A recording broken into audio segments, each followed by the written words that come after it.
जैसा कि आज हम आप लोगों को जीव जनन कैसे करते हैं इसके बारे में आज हम चर्चा करेंगे और आप लोगों को बताएंगे कि जिस प्रकार जीवों में जनन होता है, मनुष्य में जनन होता है, अन्य जंतुओं में जनन होता है, उसी प्रकार देखा जाए तो जनन एक कोष के जीवों में भी होता है, जिसमें खंडन विधि द्वारा होता है और फिर विखंडन विधि द्वारा होता है, द्विविखंडन विधि द्वारा जनन होता है। जैसा कि हमने आपको पहले क्लास में, सबसे पहले क्लास में बताए थे कि जनन कैसे होता है, जनन क्यों आवश्यक है, जनन किस प्रकार होता है, तो इसके बारे में आगे थोड़ा सा बच गया था जो आज हम आपको ये बताएंगे।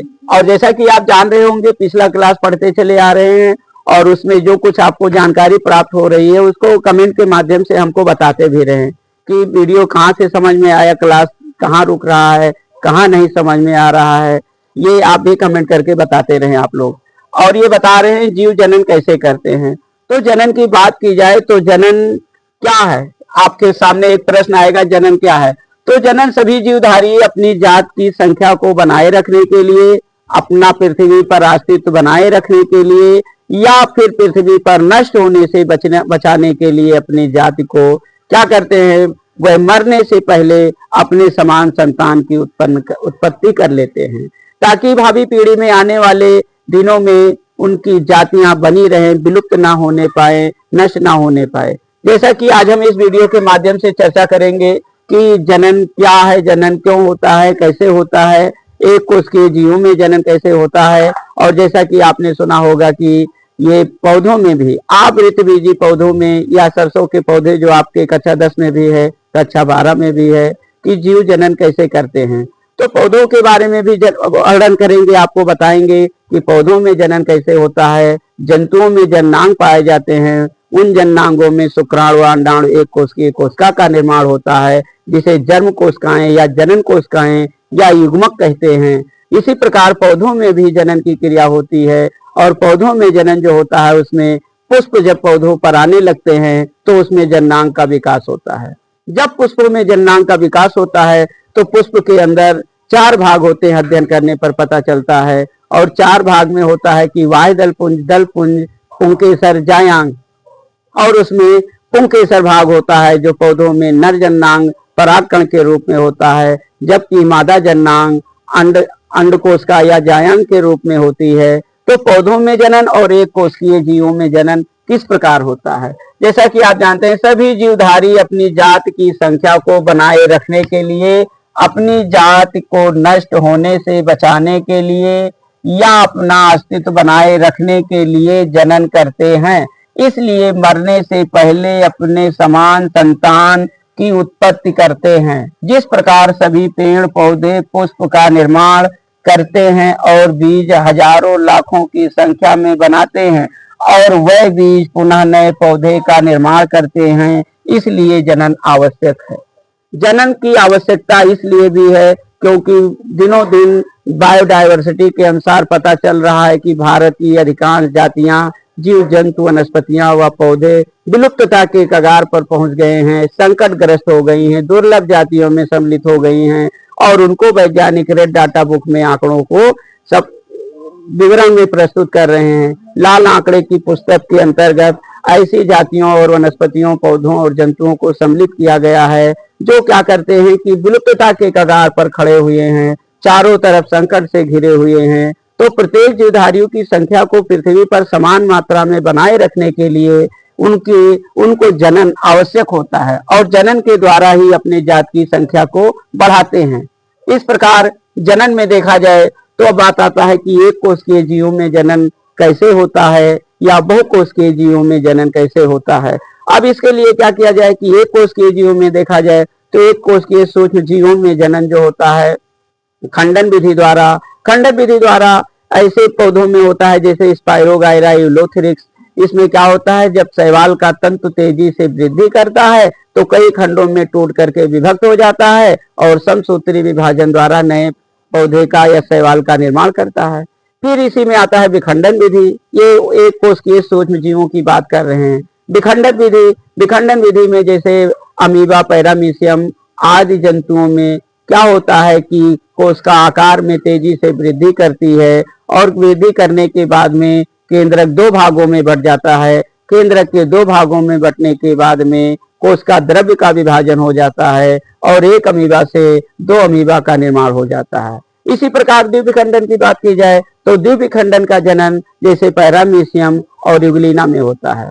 ये क्या करते हैं, जब इनको जनन करना होता है तो ये लंबाई में धीरे धीरे इनका केंद्रक बढ़ जाता है, बढ़ करके दो भागों में बढ़ जाता है और बढ़ जाने के बाद में ये लंबाई में एक दूसरे से टूट कर अलग हो जाते हैं और टूट कर अलग हो जाने के बाद ये क्या करते हैं कि एक नए जीव का निर्माण करते हैं।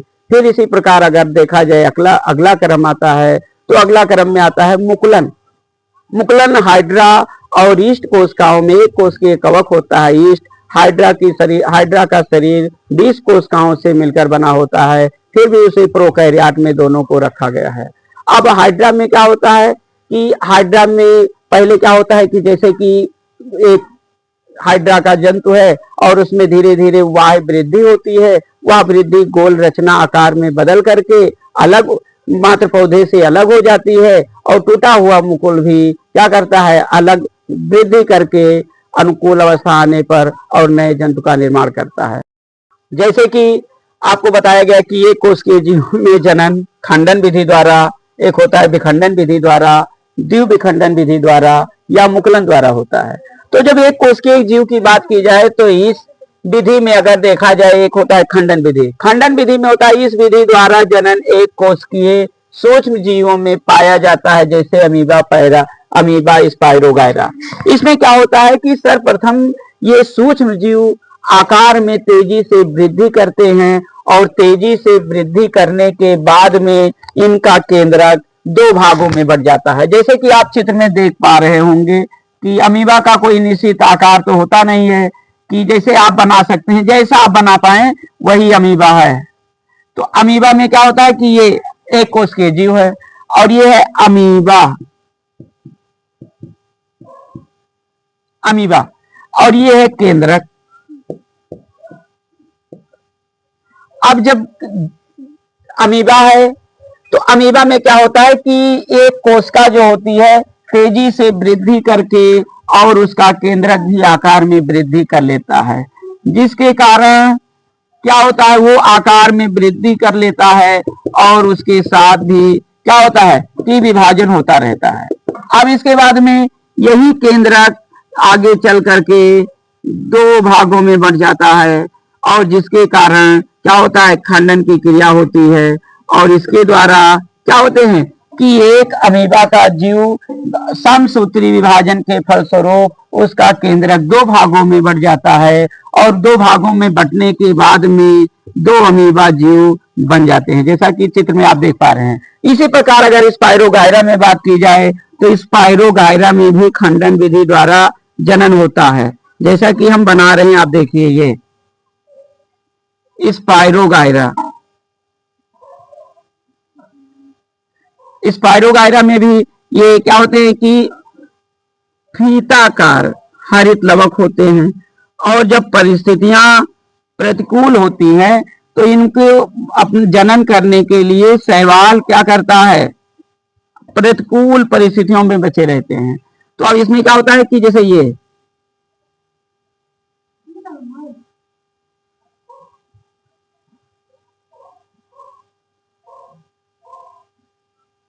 इसमें जो होता है हरित लवक फीता के आकार का होता है और फीता के आकार का होता है जो तेजी से विभाजित होता है। तो इसमें ये बना दे रहे हैं जैसा कि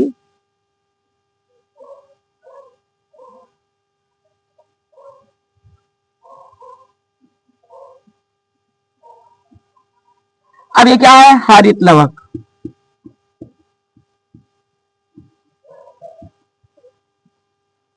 हरित लवक और ये क्या है इसका नाम है स्पाइरो गायरा। अब स्पाइरो गायरा में क्या होता है कि जब ये शैवाल का तंत्र होता है और ये क्या होता है प्रतिकूल परिस्थितियों में ये आगे बढ़ करके क्या होते हैं दो खंडों में टूट जाते हैं, जैसा कि आप देख रहे हैं ये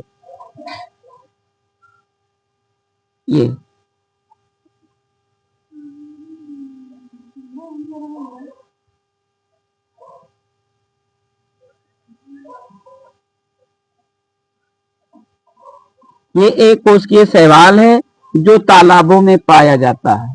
अब ये क्या है, ये, और दूसरा खंड क्या है, ये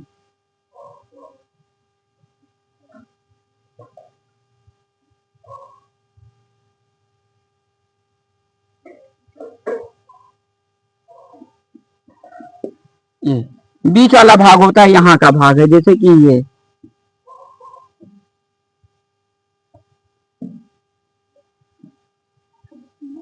इस प्रकार होता है। और इसके बाद में तीसरा एक भाग और बचा, वो है आपका ये, एक तो ये हो गया, एक दूसरा यहां देख लीजिए,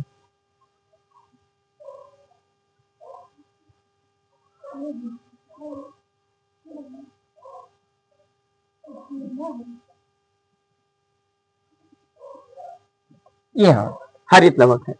तो अब इस प्रकार क्या होता है, खंडन विधि द्वारा जनन अमीबा में भी होता है और इसके साथ साथ स्पाइरोगायरा नामक एक कोशिकीय शैवाल में भी पाया जाता है। इस प्रकार अगर देखा जाए तो कोशिका जब पूर्ण वृद्धि प्राप्त कर लेती है तो उसका केंद्रक भी लंबाई में 2 भागों में बढ़ जाता है। बढ़ जाने के बाद में वो क्या होता है, 2 या 2 से अधिक भागों में विभक्त हो जाता है और विभक्त होने के बाद में प्रत्येक अलग हुआ भाग तेजी से विभाजन द्वारा नए शैवाल तंतु का निर्माण करता है। इसी प्रकार अगर देखा जाए तो दूसरा हेडिंग है आपका विखंडन। तो विखंडन में भी अमीबा में खंडन विधि द्वारा भी जनन होता है और विखंडन विधि द्वारा भी जनन होता है। तो उसमें क्या होता है कि अमीबा की कोशिका आकार में तेजी से वृद्धि करके वो क्या करती है, लंबाई में वृद्धि कर लेती है और लंबाई में वृद्धि करने के बाद में वही अमीबा 2 भागों में बढ़ जाता है। 2 भागों में बढ़ना द्विविखंडन कहलाता है, क्योंकि जब एक जंतु सूक्ष्म जीव तेजी से वृद्धि करके बराबर 2 भागों में टूट जाता है, मात्र पौधे से अलग हो जाता है, तो अलग होने के बाद में प्रत्येक टूटे हुए भाग पुनः पूर्ण वृद्धि करके नए शैवाल तंतु या नए जीवाणु का निर्माण करते हैं। जैसे कि विखंडन विधि में आप देख लीजिए, अमीबा भी द्विविखंडन वाला जनन करता है, जैसे ये अमीबा। फिर इसके बाद में देख लीजिए ये तेजी से वृद्धि करता है और ये एक कोशिकीय सूक्ष्मजीव होता है। और खंडन, विखंडन, बहुविखंडन, द्विविखंडन ये सभी एक कोशिकीय जीवों में ही पाया जाता है। इसके बाद में इसकी आगे चल करके कि 2 भागों में बंटना प्रारंभ हो जाता है। ये अब 2 भागों में बढ़ जाता है तो ये क्या होता है कि प्रत्येक भाग टूट करके 2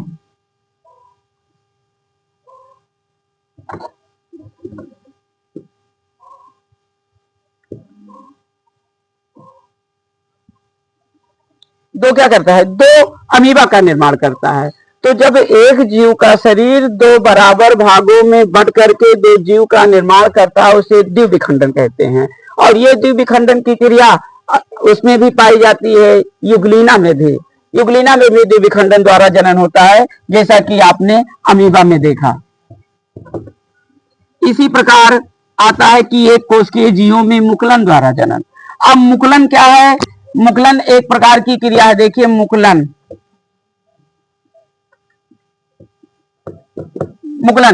इस विधि द्वारा जनन एक कोशिकीय सूक्ष्म जीवों में होता है और वो किसमें होता है, मुख्य रूप से हाइड्रा तथा एक कोशिकीय ईस्ट नामक कवक में होता है। ईस्ट नामक कवक में पाया जाता है।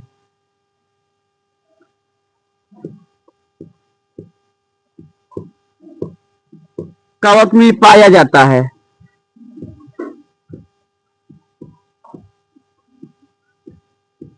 तो अब इसमें क्या होता है कि कभी कभी एक कोशिकीय जीवों में जैसे हाइड्रा है या एक कोशिकीय जीव ईस्ट है, तो इसमें क्या होता है कि जब कोशिका पूर्ण वृद्धि प्राप्त कर लेती है तो पूर्ण वृद्धि प्राप्त करने के बाद में उसमें बाहर की तरफ वाह्य वृद्धि होती है, और वाह्य वृद्धि होने के बाद में वो गोलाकार संरचना में बढ़ जाता है, और गोलाकार संरचना में वृद्धि करने के बाद क्या करता है, मात्र जंतु से या पौधे से अलग होकर के नए पौधे या जंतु का निर्माण करता है। जैसा कि हाइड्रा आपको हम दिखा रहे हैं चित्र के द्वारा।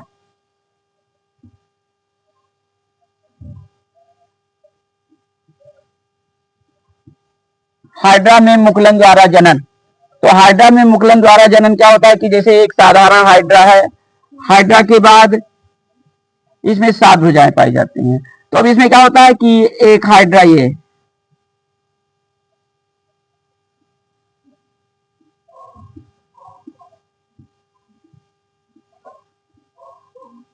और यहीं पर थोड़ा सा क्या होता है, ये है मुकुल, मुकुल कहलाती है। फिर आगे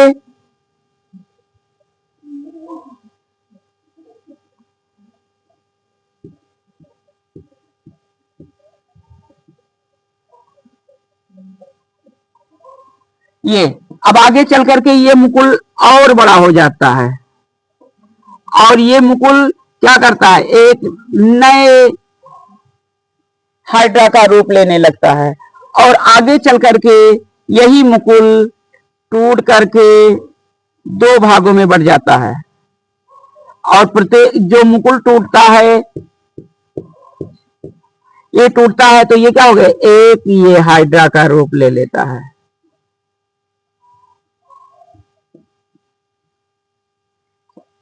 इस प्रकार देखा जाए तो यहाँ पर जो मुकुल यहाँ पर बन रहा है, जैसे कि ये आप देख पा रहे हैं, इसका भी आप मुकुल कह सकते हैं,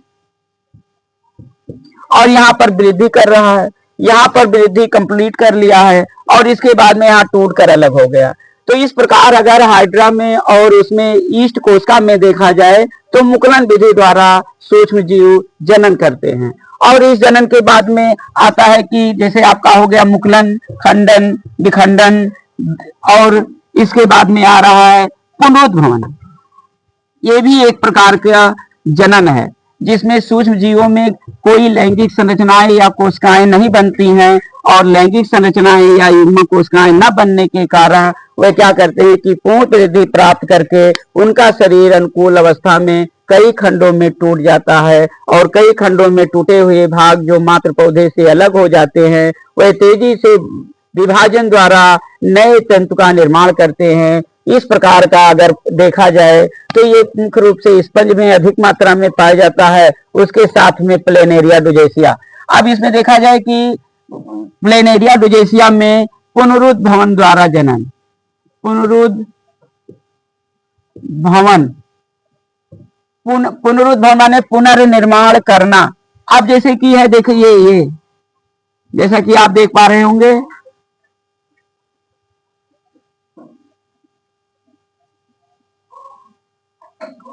ये तो अब ये क्या है,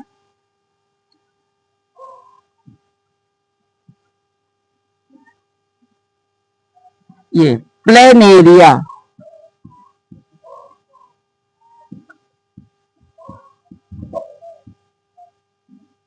प्लेनेरिया। अब प्लेनेरिया को अगर ऐसे क्या किया जाए कि 3 खंड में काट दिया जाए, 3 खंड में आप 4 भी काट सकते हो, और प्रत्येक भाग जो कटा हुआ भाग है ये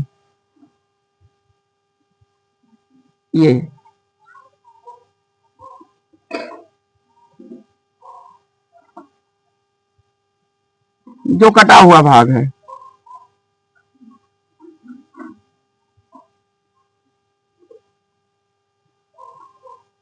ये अब ये क्या है, ये तेजी से विभाजन द्वारा पुनरुद्भवन, पुनः पूरे शरीर का निर्माण करता है। एक भाग टूटा तो ये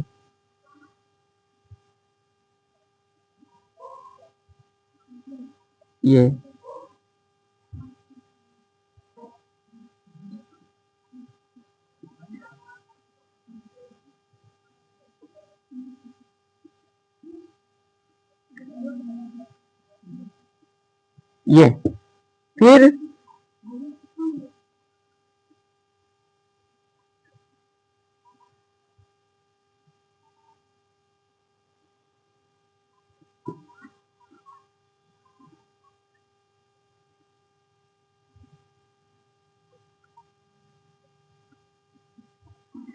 अब इस प्रकार देखा जाए कि प्लेन एरिया डुजैसिया वैज्ञानिक नाम है, ये समुद्र वो समुद्र सारी ये तालाब झील नदी में ये पाया जाने वाला एक प्लेटी हेलमिंथेज का चपटा कीड़ा होता है। और ये क्या करता है कि इसमें जनन होना होता है तो इसका शरीर ही कई खंडों में टूट जाता है और प्रत्येक खंड टूटने के बाद में नए जीव का निर्माण करते हैं। इस प्रकार अगर देखा जाए जीवों में जनन, तो एक कोशिकीय जीवों में जनन के बारे में हमने वर्णन किया। एक कोशिकीय जीवों में आपने देखा खंडन विधि द्वारा जनन, विखंडन विधि द्वारा जनन, द्विविखंडन विधि द्वारा जनन और पुनरुद्भवन द्वारा जनन। और ये जनन क्या है कि एक कोशिकीय जीवों में होता है, कक्षा 10 में भी बहुत महत्वपूर्ण है, इंटर में भी 1 नंबर 2 नंबर में ऑब्जेक्टिव में आ जाता है कि पुनरुद्भवन किसमें पाया जाता है, या खंडन विधि द्वारा जनन किसमें होता है, या द्विविखंडन विधि द्वारा जनन किसमें होता है। तो इस प्रकार के जनन की बात की जाए तो एक कोशिकीय सूक्ष्म जीवों में पाया जाता है। और जो ये क्या होती है कि उनमें जनन का एक ही माध्यम है, या खंडन टूट जाना, या बढ़ जाना, या पुनर्टूट करके पुनः शरीर का निर्माण करना। जैसा कि आपने देखा अभी एक कोशिकीय जीवों में जनन, तो एक कोशिकीय जीवों में जनन हमने बताया खंडन विधि द्वारा, विखंडन विधि द्वारा, द्विविखंडन या मुकुलन द्वारा या पुनरुद्भवन द्वारा जनन बताया। लेकिन बात आता है कि पौधों में जनन कैसे होता है। तो पौधों में जनन तो प्रायः देखा जाता है तो कायिक जनन, आलैंगिक जनन, लैंगिक जनन। जैसा कि पौधों के बारे में बात किया जाए तो कक्षा 10 में और 12 में 2 ही वर्णन किया गया है, कायिक जनन और फिर लिंगी जनन। तो पौधों में कायिक जनन की बात की जाए तो पौधों में कायिक जनन 3 विधियों द्वारा होता है। पहला जैसे होता है पौधों में जड़ द्वारा, तो कुछ पौधे ऐसे होते हैं जिनमें जैसे शकरकंद, गंजी देखा होगा आपने, गंजी में देखा होगा कि उसमें जब खाया जाता है तो उसमें एक लंबे लंबे सूत या धागे के समान संरचना निकलती है, वो होता है जड़। तो शकरकंद की बात की जाए तो शकरकंद में जड़ द्वारा जनन होता है। जैसे कि ये एक गंजी है,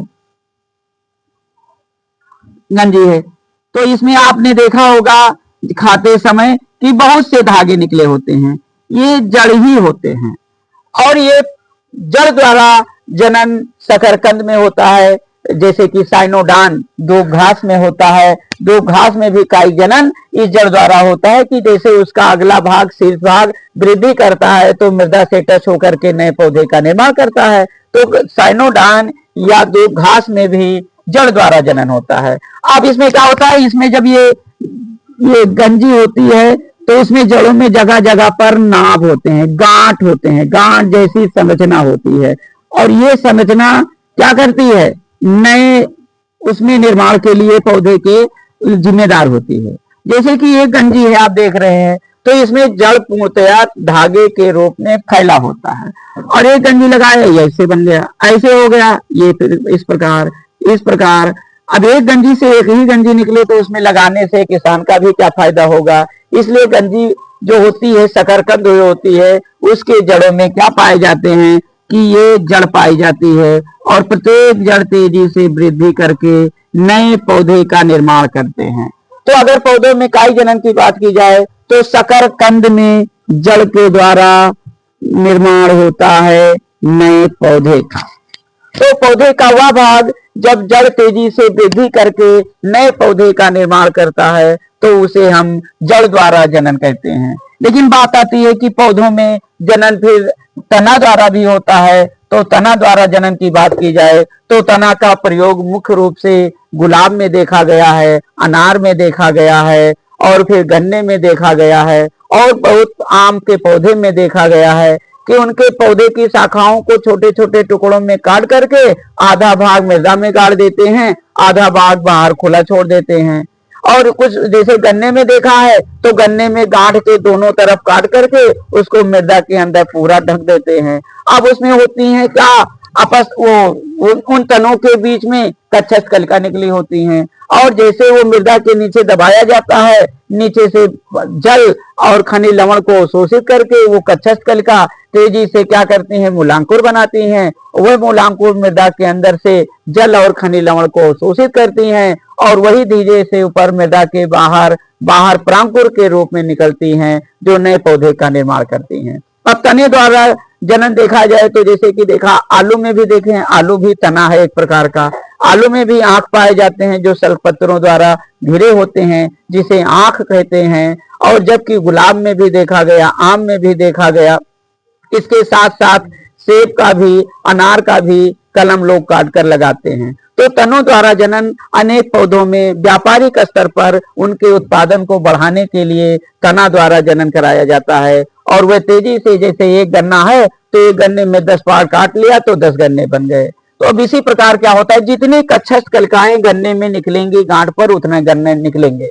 अब जैसे तने द्वारा जनन, अब तने द्वारा जनन जैसे कि आलू है, तो आलू में जगह जगह पर क्या पाए जाते हैं, आलू में जगह जगह पर आंख पाए जाते हैं, जैसा कि आप देख पा रहे हैं और हम कुछ बना पा रहे हैं। तो आलू में क्या होता है कि इनके बीच सल्क पत्र से ऐसे घिरे होते हैं। अब जब इनको काट कर मृदा में लगा दिया जाता है तो प्रत्येक भाग आलू के उपस्थित जो आंख होते हैं, प्रत्येक आंख से नया बन जाता है क्या, पौधा। इस प्रकार आलू, जैसे कि आलू में तना द्वारा जनन होता है। फिर बात की जाए कि गन्ना, जैसे कि आप देख रहे हैं गन्ना बना दे रहे हैं, गन्ने में भी तना द्वारा जनन होता है। ये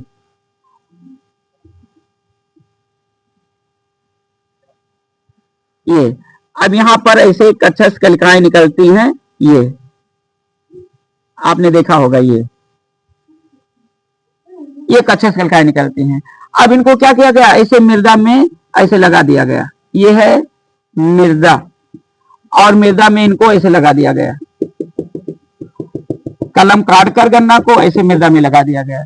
अब यहां से क्या हो गया कि ये कच्छस कलिकाएं तेजी से वृद्धि करके विभाजन द्वारा ऊपर निकल करके ऐसे नए पौधे बनाती हैं, नीचे की तरफ जड़ पर हो जाता है। तो इस प्रकार आलू में भी देखा, गन्ने में भी देखा। अगर बात की जाए गुलाब में, तो गुलाब की टहनी को लगभग 10 से 12 सेंटीमीटर काट लिया जाता है और काट करके उसको मृदा के अंदर आधा गाड़ देते हैं। और गाड़ देने के बाद जैसे ये अब इतना भाग गुलाब में उसको क्या किया गया, काट करके लगा दिया गया, और काट करके लगा दिया गया। यहाँ पर कच्छस कलिकाएं उपस्थित हैं और ये क्या करेंगे, तेजी से वृद्धि करके नए पौधे का निर्माण करेंगे। इस प्रकार देखा जाए तो तने द्वारा जनन भी पौधों में पाया जाता है। तने के बाद में अगर बात किया जाए तो होता है पत्ती द्वारा जनन। पत्ती द्वारा जनन पौधों में पाया जाना एक सामान्य बात है, जैसे कि आप देखे होंगे पत्थर चट्टा, पौधे का नाम है पत्थर चट्टा।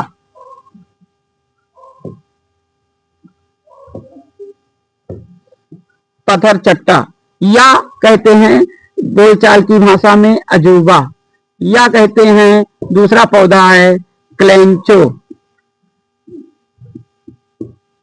क्लेंचो पौधे, ये ऐसे पौधे हैं जिनमें क्या होता है, पत्ती द्वारा जनन होता है, पत्ती द्वारा जनन पाया जाता है। अब इसमें क्या होता है कि जैसे देखिए आप अजूबा का पत्ती है, ये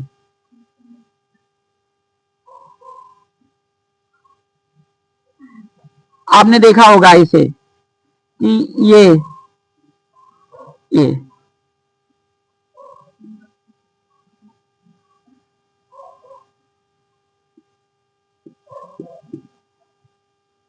अजूबा में। अब अजूबा की पत्ती क्या होती है, जैसे देखते हैं आप मृदा पर गिरती है, जमीन पर गिरती है, तो वहां पर उसके किनारे किनारे अपस्थानिक शाखाओं का एक कोशिकीय जाल होता है जो स्पष्ट रूप से दिखाई नहीं देता है। लेकिन इसको अगर सूक्ष्मदर्शी के द्वारा इसको देखा जाए तो ये जड़ें दिखाई देती हैं और किनारे किनारे पाई जाती हैं। जैसे मृदा से टच करती हैं तो मृदा से टच करने के बाद में यहाँ से मूलांकुर निकल करके जड़ बन जाता है और बाहर की तरफ ऐसे पौधे तैयार होते चले जाते हैं। इस प्रकार देखा जाए तो ये अजूबा की पत्ती है, इसमें भी होता है। और बात की जाए तो ये पौधा होता है क्लेंचो।